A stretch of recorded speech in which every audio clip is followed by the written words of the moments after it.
She paid for first class. They told her she didn't belong. What happened next cost the airline everything. Ma'am, I'm gonna need to see your ticket again. Danielle looked up, lips parted mid-sentence. She had just been texting her assistant to confirm her hotel check-in in San Jose when the gate agent's voice cut through her thoughts. It wasn't what he said, it was how he said it.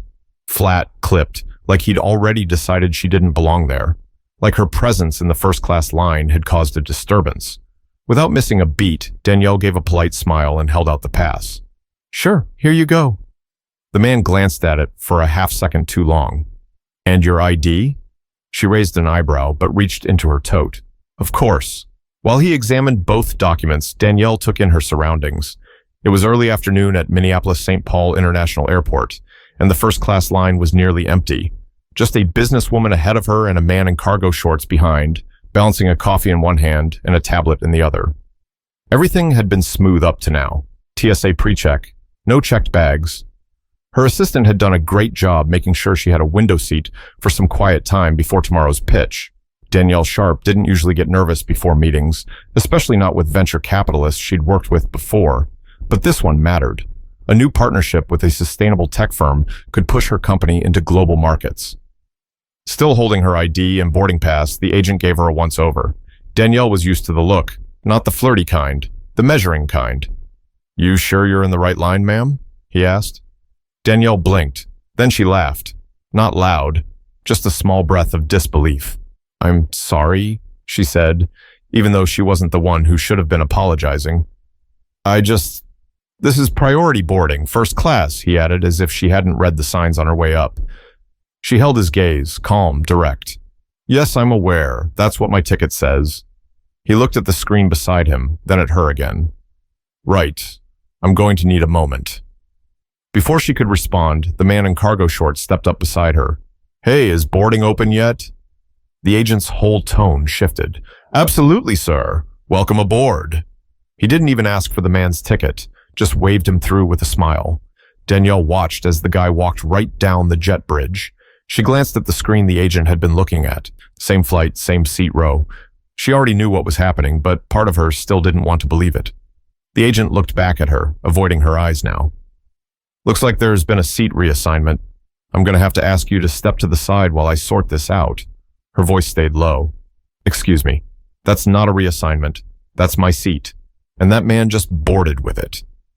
The agent gave her the kind of look you give someone who's making a scene. She wasn't raising her voice. She wasn't swearing. But somehow, her presence was suddenly the problem. Ma'am, please step aside so we can continue boarding. She did. Not because he was right, but because she knew how fast things could go left when black women refused to comply. She stood off to the side, pulled out her phone, and took a deep breath. The same breath she'd taken in a boardroom in Dallas when an investor interrupted her mid-pitch to ask if she really understood the tech behind her own software. The same breath she took at a dinner party in Boston when a partner's wife mistook her for the help. Same breath, different city. But today wasn't going to end the way those moments did. Today, she was tired, but she wasn't powerless. Is there a supervisor I can speak to? Danielle asked calmly, clutching her phone now, not just as a device, but as armor. The gate agent sighed, like she'd asked him to perform surgery.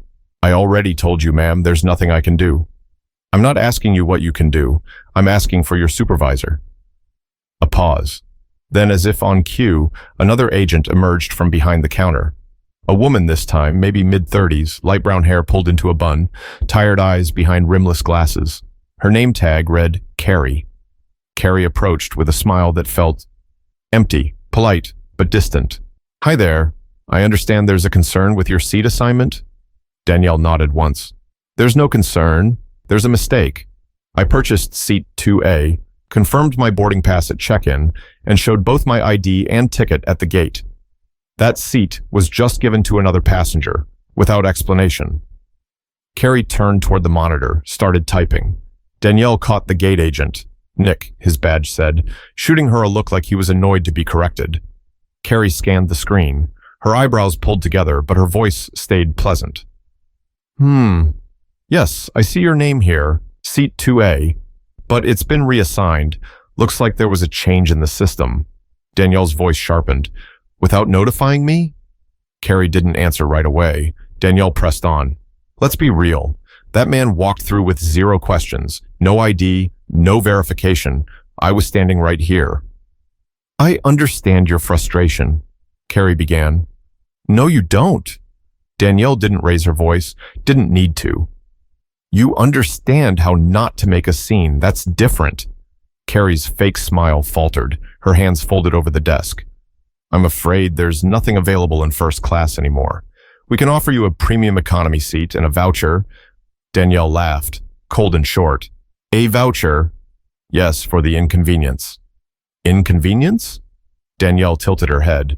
You've just told a black woman in front of a dozen passengers that she doesn't belong where she clearly does. You handed her seat to someone else, then offered her a coupon like she's here for a grocery sale. Carrie said nothing. Nick was pretending to read the screen, clearly wishing she'd go away. The waiting area had gone silent. People were watching. Danielle felt it, not just the looks, but the judgment, the side-eye curiosity of folks who weren't sure what side to take. A man 2 rows over whispered something to his wife. Danielle saw her shake her head. She inhaled deeply, phone still in her hand, thumb hovering over her contacts. This wasn't about ego. She wasn't trying to prove anything. She didn't need the seat to feel important. But what she wasn't going to do was let this go. She turned slightly away from the counter and dialed. Danielle? Came the voice on the other end, crisp and confident. Jude, she said, I need you to check the list of contracts we have under Transatlantic Holdings. There was a pause. The airline? Jude asked. Yes, I want to know if they're still in compliance. Pull the audits and call in an emergency session with compliance leads. I want it done within the hour. A longer pause. Then, understood. Danielle hung up. Carrie looked confused. Nick looked nervous. Danielle turned back, now with a quieter kind of confidence. I'll wait here while you figure out how this is going to play out, but I'm not going anywhere. A young black woman who'd been watching from a nearby gate walked over quietly, handed Danielle a bottle of water, and gave a tiny nod before walking away. Danielle whispered a quiet, thank you, and sat down, her tote still at her feet, heels crossed at the ankle. She didn't have her seat, but now the airline didn't have her silence. But what they didn't know was who they were really dealing with.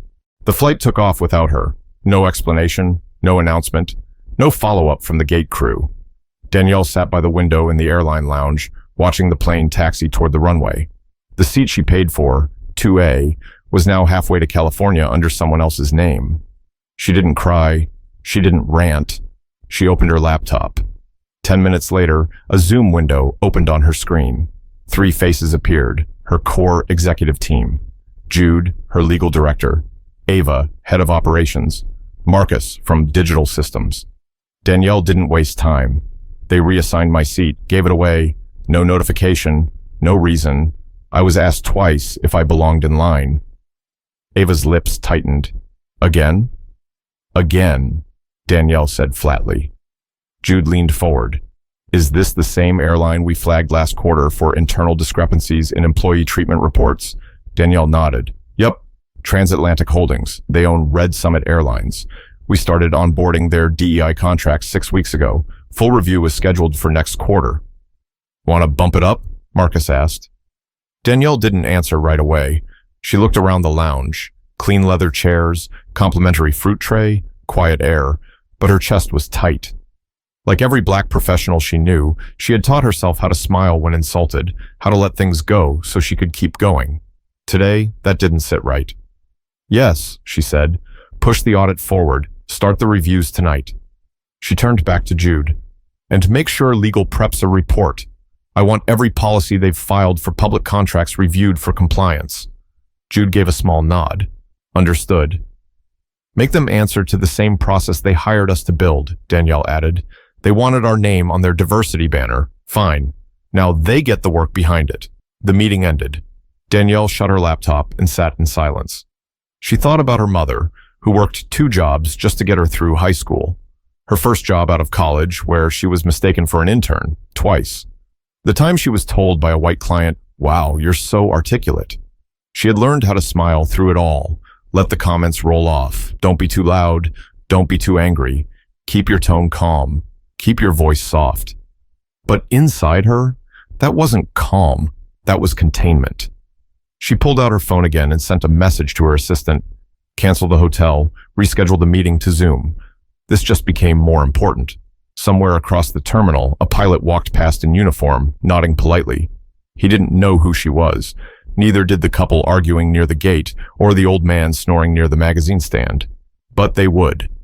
By the next day, Danielle's team had logged into the airline's back-end portal, authorized access through a compliance partnership she had signed just weeks earlier. They flagged 19 instances of complaints related to discriminatory behavior at boarding gates in the past 12 months. 7 had eerily similar language. Are you sure you're in the right line? Jude drafted the memo. Ava assembled the documentation. By morning, a certified package was sent to Transatlantic's Executive Compliance Board. Danielle didn't add a letter. She didn't have to. The data spoke louder than anything she could say. But silence? That would have been their win. By the next afternoon, 3 phones were ringing in 3 different corners of Dallas, Phoenix, and Seattle. Offices that all belonged to executives at Transatlantic Holdings. The subject line in the email that triggered it all was simple. Preliminary audit findings, immediate review required. Inside, a tidy summary of every flagged incident tied to discriminatory behavior at boarding gates over the past year. Attachments included time-stamped footage, HR reports that had gone conveniently unresolved, and employee statements that had been previously ignored. Danielle didn't include emotion. She didn't need it. The numbers made people nervous, especially investors. Back at CVQ headquarters in Oakland, Danielle sat with her sleeves rolled up in the conference room she designed herself. Clean lines, high glass, no frills. She preferred it that way. There was work to be done. Ava walked in with her iPad, eyes wide. They responded. Danielle didn't look up. Who? Transatlantic. Their COO just called, wants to set up an urgent call. Danielle leaned back, folding her arms. Of course he does. She took a breath. Schedule it for tomorrow, 9 a.m. Pacific. No sooner. Ava smiled. You sure? Oh, I'm very sure. She wasn't being petty. She was being deliberate. She had been told to wait politely her whole life. Now they could wait for her. By that evening, media consultants inside the airline were already holding closed-door sessions to prep statements, just in case this went public.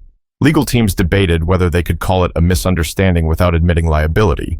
One PR rep suggested offering Danielle a formal apology and a future flight credit.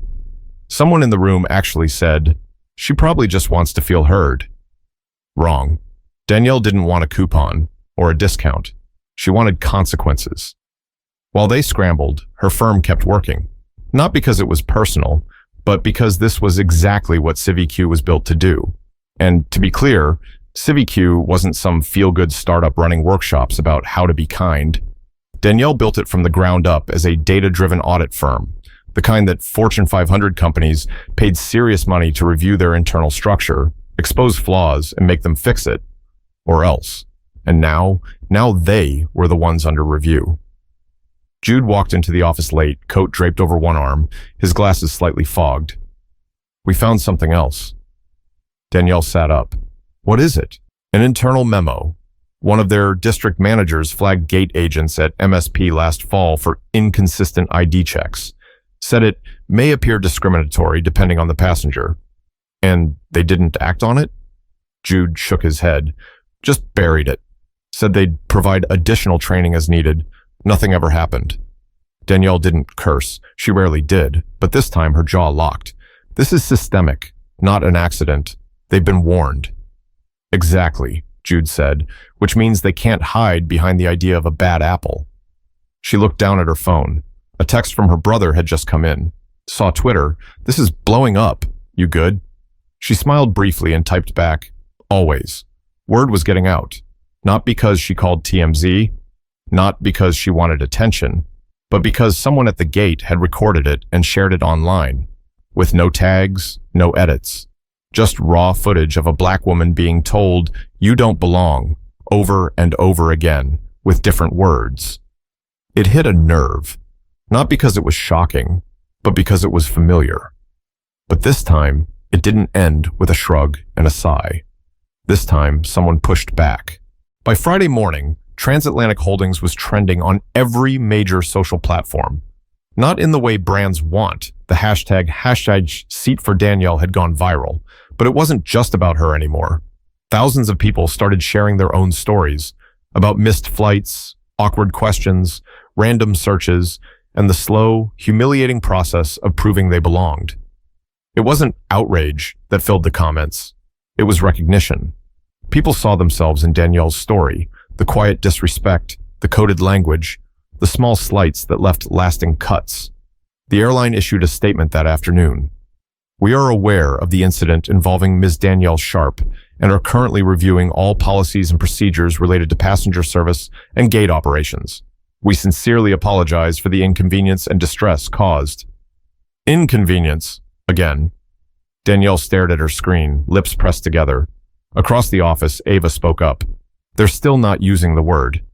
Danielle didn't look away from the screen. Which one? You know which one. She did. Discrimination.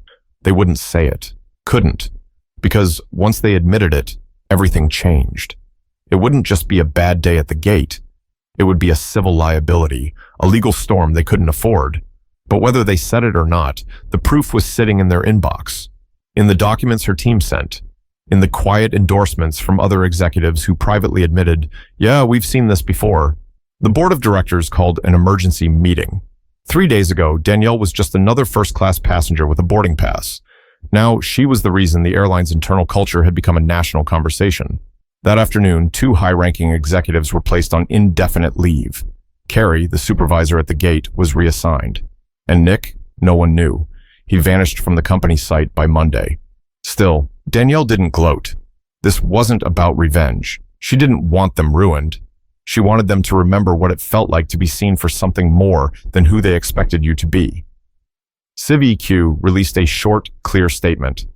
Every system will protect what it was designed to serve until someone holds it accountable. We thank our partners who choose transparency over comfort. That was all. No press tour, no podcast interviews. Danielle turned down every single request. Instead, she called a staff meeting.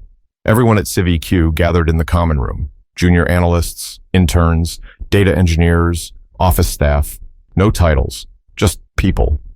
Danielle stood in front of them. No mic, no slideshow, just her voice. This wasn't about a seat, she said. It never was. She paused. This was about the look on that agent's face when he decided, without even realizing it, that I didn't belong. And the thing is, I'm not special. This happens every day to people with no lawyers, no LinkedIn followers, no platforms, and most of them, they just walk away. Because it's exhausting to always have to prove yourself in a space that acts like you're lucky to be there. She let the silence hang for a moment. We don't fix this overnight, but we can fix it. One policy at a time, one boardroom at a time, one story at a time. Then she smiled, a small one. So get some rest. Monday, we work. The room applauded, but not because she told them to. They felt it. They understood what it meant to be part of something that actually had weight behind it. Back at the airport, no new training programs had started yet. No banners had changed, but something had shifted. Because now, when a gate agent paused before questioning a passenger, really paused, it was because they remembered what could happen next. And that was a start. But Danielle wasn't finished yet, not even close. Monday morning came quietly. The sun hadn't fully risen over Oakland, but Danielle was already in the office. Coffee in hand, hair pulled back, dressed in black slacks and a plain white blouse, no designer label, no statement piece, just clean and focused. She was staring at the whiteboard in the glass conference room. On it, scribbled in blue marker, were 2 words circled in thick ink. Expect better. Jude stepped in, carrying a folder. It's done. Their compliance team signed the review agreement. Mandatory DEI audit, full access. External observers. First round begins Thursday. Danielle nodded slowly, but her eyes didn't move from the board. A few seconds passed. Then she turned to him. Funny thing about all this? Jude raised an eyebrow. I didn't plan for any of it. I just wanted to get on a flight, pitch some clean energy data, and come home. He gave a small laugh. And instead, you dragged a billion-dollar company into a reckoning. She smirked. Wasn't the plan. But it was the point, he added. She didn't say anything, just looked back at the board again. The rest of the team trickled in. Some were still tired from the weekend. Others were buzzing with energy from the news. But everyone knew this wasn't just another Monday. This was a shift, a change in the wind. Ava handed Danielle a folder with reports from smaller regional airlines, ones they'd never audited before. We've got interest. A few companies want to get ahead of the headlines. Danielle flipped through the pages, then closed the folder.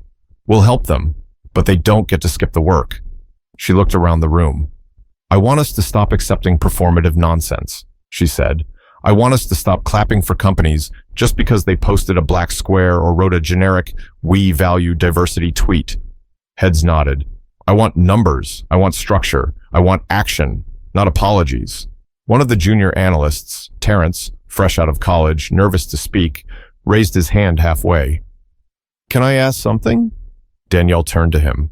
Always. He cleared his throat. Were you scared? I mean, in that moment? At the gate? She didn't answer right away. I wasn't scared, she said. I was tired. Tired of walking into rooms and having to prove my existence is legitimate before I even open my mouth. Terrence nodded. I feel that. Danielle's eyes softened. We all do. A beat of silence passed. Then she added, and that's why we don't let this die in a tweet. That's why we build something that outlasts all of us. Later that evening, after everyone had left, Danielle sat alone in her office. The city lights glowed through the window behind her. Planes crisscrossed the night sky far off in the distance. Her phone buzzed, a message from her mother. Proud of you, always. She smiled. For a long time, she had tried to make her work quiet, effective but invisible. No headlines, no drama. Let the systems change behind the scenes. But now she understood that sometimes the only way people listen is when you make them uncomfortable, when you take the calm mask off and show them that you're not going to shrink just because they don't see you. She thought back to the gate agent's face, the smugness, the assumption, the dismissiveness, and she thought about the woman who handed her that bottle of water, quiet support, no words, just a silent kind of solidarity. Not all heroes wear capes. Some just stay seated right where they paid to be. Danielle leaned back in her chair, letting her thoughts settle. Then she picked up her pen, and on a fresh page of her notebook, she wrote, "The system won't fix itself, but neither will I back down." That was the real message. Not revenge, not noise, but dignity, earned and defended. We all carry stories like Danielle's, some louder than others, some invisible to the world. But silence won't save us. If you've been overlooked, disrespected, or told you didn't belong, know this. You do. And you don't have to wait for permission to stand up for it. Speak up. Document everything. Build with purpose. And when the time comes, hold the door open for the next person who looks like you. Because respect isn't given freely. It's demanded. It's fought for. And when necessary, it's reclaimed.